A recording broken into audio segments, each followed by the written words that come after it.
Bismillahirrahmanirrahim. Ini saya sebagai bagian dari warga negara dan saya berusaha menjadi warga negara yang baik.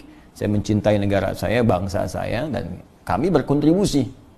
Salah satunya ketika ini mulai merebak banyak, saya bahkan ke belakang itu lama berkonsentrasi untuk meriset ayat-ayat Al-Quran, hadis terkait dengan penanganan wabah.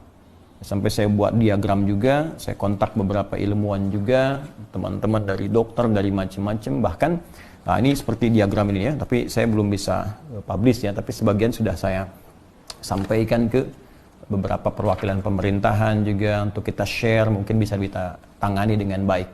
Ini lengkap sekali dari Al-Quran, dari hadis itu, dari mulai infonya tuh. Ya, kalau saya baca di media, Bill Gates sudah bahasa media itu meramalkan ya dari sejak 2018, 2017 akan terjadi virus begini. Nabi itu sudah menyampaikan, bukan ramalan lagi, wahyu sifatnya. Menyampaikan dari sejak zaman kehidupannya 15 abad yang lalu, Anda bayangkan 15 abad. Ya, ini keterangan ini nanti Anda temukan di beberapa kitab, di antaranya ini saya kopikan nih. Ada kitab bagus namanya Al-Fathur Rabbani fi Tartibi Musnad Ahmad ibn Hanbal Asy-Syaibani. Ya, Al-Fathur Rabbani fi Tartibi Musnad Imam Ahmad ibn Hanbal Asy-Syaibani, halaman 202 sampai 206. Ya, saya hafal karena saya kaji terus gitu ya. Itu langsung babnya, bab tentang wabah, abwabut ta'un, wal wabah. Bab tentang penanganan wabah. Nah, itu disebutkan dalam riwayat hadis ini komplit sekali beberapa riwayatnya, bahwa Nabi pernah menyampaikan pada para sahabat, bahkan diinfokan oleh malaikat Jibril alaihissalam. Ini saya bacakan salah satunya di halaman 204. Ya, hadisnya dari Abi Usaid ya radhiyallahu taala anhu, qala Rasulullah sallallahu alaihi wasallam, atani Jibril alaihissalam bil humma wat ta'un, ya, fa amsakatil humma bil Madinah wa arsalatit ta'un ila Syam. Ya, fatta'unu syahadatun li ummati wa rahmatun lahum wa rijsun. Ya, rijsun 'alal kafirin. Baik, ini paling menarik sekali. Jadi kata Nabi, Jibril itu memberikan info. Akan nanti satu masa akan tiba demam. Ya, yang melanda satu kawasan. Kemudian wabah yang melanda juga kawasan yang lain. Yang paling menarik akan memakan banyak korban dari kalangan umatmu ya Muhammad SAW. Maka yang ini diinfokan, nanti demam itu akan terjadi di Madinah, kemudian wabahnya terjadi di Syam. Ya, sepeninggal Nabi itu. Syam itu sekarang 4 negara. Jadi ada Jordania, ada Lebanon, ada Palestina, ada Syria. 4 negara ini. Persis 8 tahun setelah Nabi wafat, jadi Nabi kan 10 tahun di Madinah ya. Di tahun 10 Hijrah, beliau kemudian meninggal dunia. Dalam 18 Hijrah, itu terjadi betul. Wabahnya di Syam, di Awamis namanya. Jadi kalau Anda googling, ya Anda cari misalnya googling, ya, tulis pakai bahasa Arab Awamis begini. Awamis. Ini satu distrik di Palestina yang dikooptasi Zionis sekarang. Nih, Awamis. Kisahnya viral. Viral sekali. Di kitab hadis, kitab sejarah ada semuanya. Jadi kejadian wabah menyebar pada saat itu.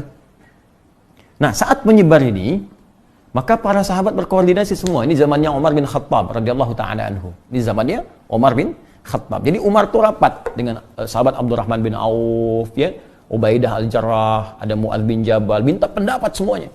Ya. Apa yang paling menarik? Semua hadis Nabi itu disampaikan lagi. Yang punya hadis Abdurrahman bin Auf apa ini? Ini apa? Ini apa? Ini ada semua. Dan yang paling dahsyat, teman-teman sekalian, itu saya analisis, itu ditemukan sebab wabahnya apa? Di Al-Quran ada, hadisnya ada. Dari mulai masalah salah pergaulan, ya, fahisyah. Jadi kalau banyak zina, banyak ini, banyak homoseksual, banyak macam-macam, itu akan ada wabah. Walaupun mungkin bukan berarti corona. Ya, tapi banyak yang lainnya. Nanti salah makan, salah konsumsi ada. Ya, makanan yang harusnya nggak dimakan, tempat-tempat yang kotor. Bahkan di Abu Daud, di Muslim itu jelas disebutkan. Ada kelelawar misalnya, kemudian ada lagi makanan daging-daging yang diharamkan, yang bertaring, ya, binatang buas, yang macam-macam ya jenisnya. Ada disebutkan nih, ini saya turunkan bahkan ke ayatnya, ke hadisnya, ke macam-macam. Ada yang persoalan politis, sampai ke persoalan politis ada. Ya, tapi itu hal skala besar lah, yang mungkin tidak juga tuntas kita bahas. Yang paling menarik penanganan. Jadi penanganan itu ada aspek teknis, ya, Saya lihat nih ada keterbukaan informasi, kejelasan instruksi sampai ke medis. Ya, ke teknisnya itu hadis yang sering banyak dikutip sekarang ini. Idza waqa'a bi ardin, kalau nanti terjadi wabahnya di satu tempat, kata Nabi, fala tadkhulu ilaiha wa la takhruju minha. Orang luar jangan masuk ke situ, yang di situ jangan keluar dari situ. Udah. Sekarang kan kita ketahui. Ya. Ya, apa yang disebut karantina wilayah itu? Bahasa kerennya sekarang lockdown, ya. Tapi kan lockdown yang dimaksudkan tuh ada parsial sebagian wilayahnya, karena Syam itu kan provinsi. Ingat. Sekarang jadi negara, 4 itu dulu provinsi. Ibu kotanya di Madinah. Jadi yang ditutup itu ya itunya saja, Syamnya saja. Madinah jalan, yang lain jalan bebas gitu. Kalau kasus Cina sekarang, Wuhan-nya ditutup, di lockdown. Yang lainnya bebas, sepanjang belum menyebar ke tempat yang lain.